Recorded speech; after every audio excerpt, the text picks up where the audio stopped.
Skills to be a negotiation genius. The covert art of persuasion without fear of being a bitch. Written by Nichi Ayoka and read for you by Kathleen Li. Introduction. According to the 2018 World Economic Forum, for every dollar a man earns, a woman earns 54 cents. Even Hollywood cannot escape these disparities. Gillian Anderson, who successfully negotiated equal pay for her and co-star David Duchovny in the initial run of The X-Files, was still offered half his salary for the reboot. She was quite upset at having to renegotiate equal pay. But here we are. Negotiating has been likened to going into battle with the requisite winner-takes-all mindset. The loser is out in the cold in a diminished capacity and has no access to power.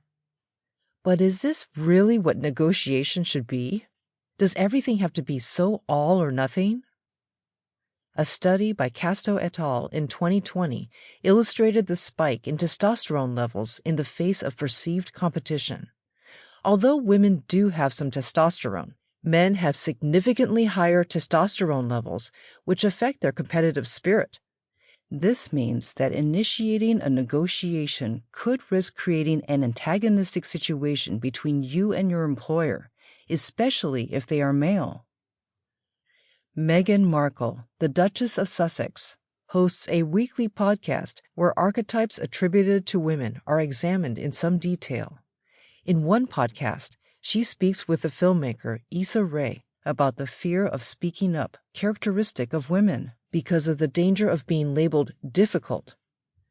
You're allowed to set a boundary. You're allowed to be clear. It does not make you demanding.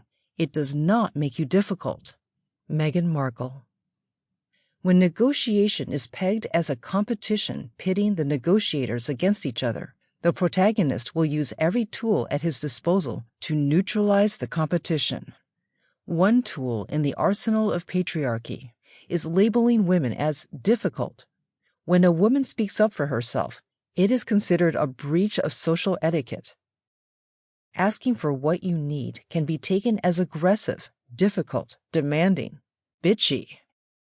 So how do you, a woman simply seeking to thrive and grow in the business environment, negotiate for your needs without being dismissed?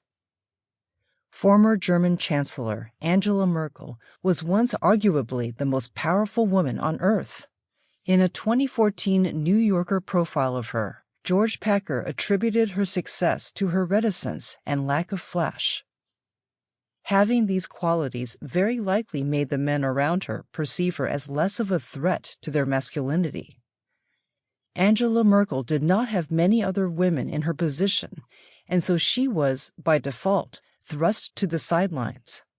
Her outsider perspective gave her the chance to painstakingly assess the weaknesses and strengths of her colleagues. She could then develop strategies on how to advance her interests. Being a good communicator involves listening and learning. George Packer reported that in any conversation with her colleagues, she would only speak 20% and listen 80% of the time. Any person will view you positively when they feel listened to, heard, and understood, making them more receptive to you and your ideas. From this example, we see that being the outsider, the outlier, and the only woman in the room can always be turned into an advantage when it comes to negotiations. We can't relate to being a chancellor. However, most women in the workplace can relate to the gender pay gap. According to research, about 20% of women will never negotiate a salary at all. They will take whatever they're given and work with that.